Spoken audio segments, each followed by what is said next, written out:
Open wide.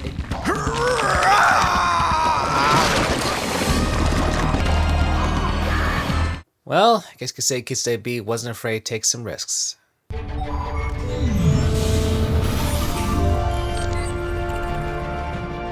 Hey guys, BD9 here, and today we're going to be delving into the hit show Batman Beyond, as it has now been 25 years. This has made its television debut on Kids WB.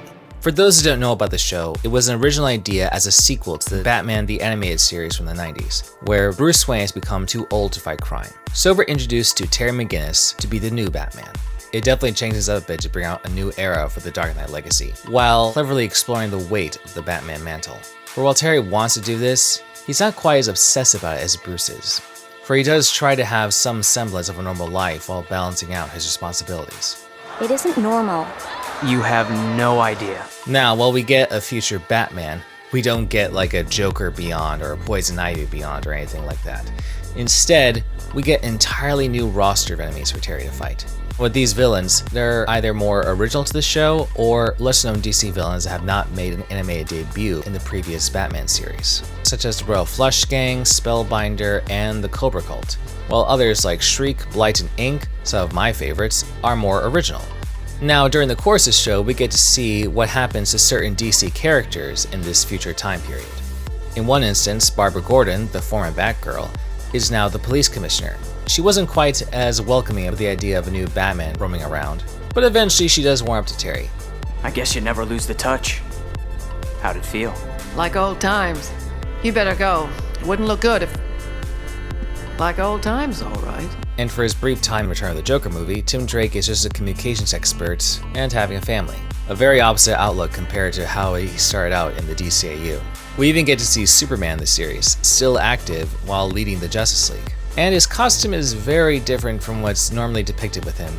In fact, I would say the two-part episode Superman was in, The Call, pretty much a precursor of what is to come in the Justice League TV series. You also get to see some old foes make one more comeback. One of them, of course, being the Joker, but a lot of us know about that story. In fact, if you want to check out a more in-depth video on the production of Return of the Joker, check out the Watchtower Database's latest video. Now, besides Joker, we get to see Mr. Freeze and Bane make an appearance in the first season alone. Granted, with Bane, we only see him for a brief moment since he is stuck to a breathing apparatus due to his venom addiction. As for Freeze, we get a nice conclusion to his story arc. He gets a chance to have a new body, a new life, but unfortunately there are some things that will stick with you no matter what. And in Freeze's case, it is quite literally. No doubt about it. He's reverting. There must be some kind of mnemonic agent within the DNA. And with that, history is starting to repeat itself, especially for Freeze's desire for revenge. Remember, there might be some momentary discomfort.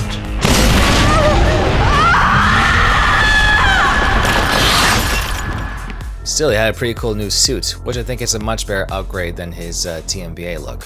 Then by season 3, we get to see one of Bruce's old flames, Talia al Ghul. Sort of. I did not want you to find out this way, but I suppose what is done is done. Detective.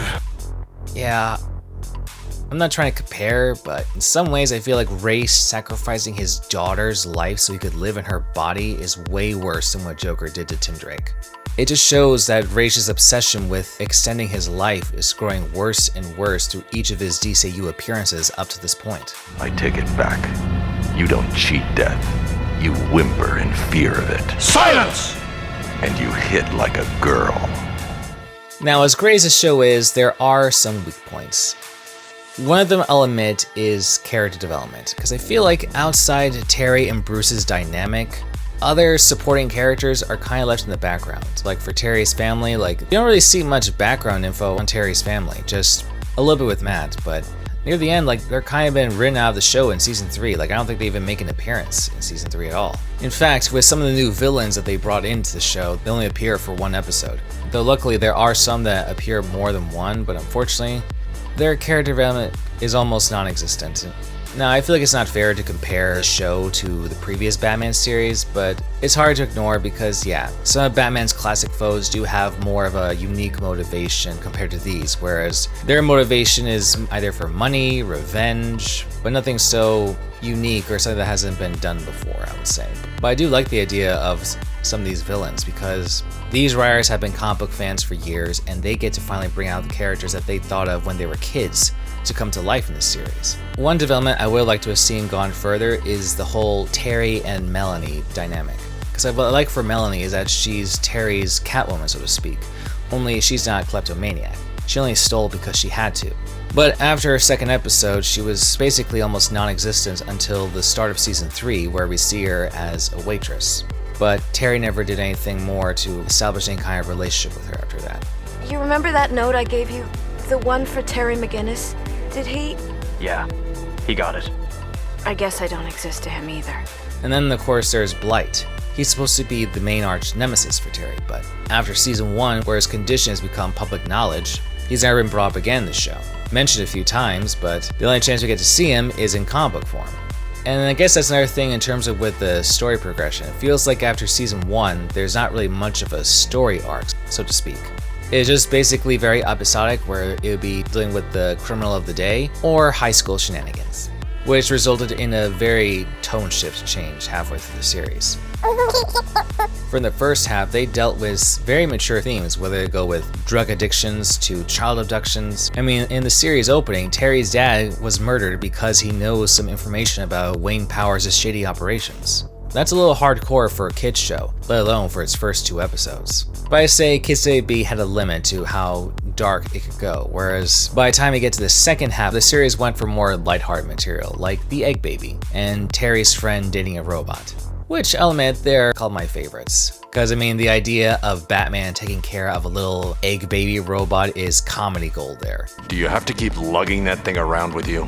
I need the grade. And the fact that one of Terry's classmates paid to have a synthetic human lookalike to be his girlfriend, that episode had quite a lot of innuendos. Where are you two going? Private party? Yeah, sure. I'm going to jail. But sadly, the series kind of ended, well, with not really of a big epic ending kind of way. It was just an episode where Terry had to unmask himself in front of a kid to get him out of a burning building. But because of the action, criminals were trying to capture the kid so they could figure out who Batman is.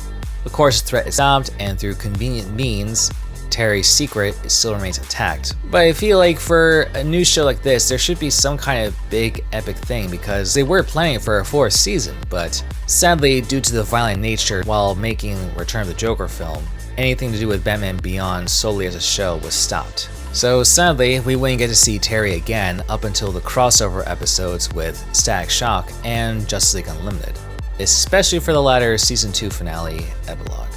Now, I'm sure many of you know this, but as it turns out, Terry McGinnis is genetically Bruce Wayne's son/clone. How? You were already a teenager when I first met your mother. I did, because the world needs a Batman. Now, this is one of DCU's famous and infamous episodes, because a lot of people did not like the idea that Terry is Bruce's son.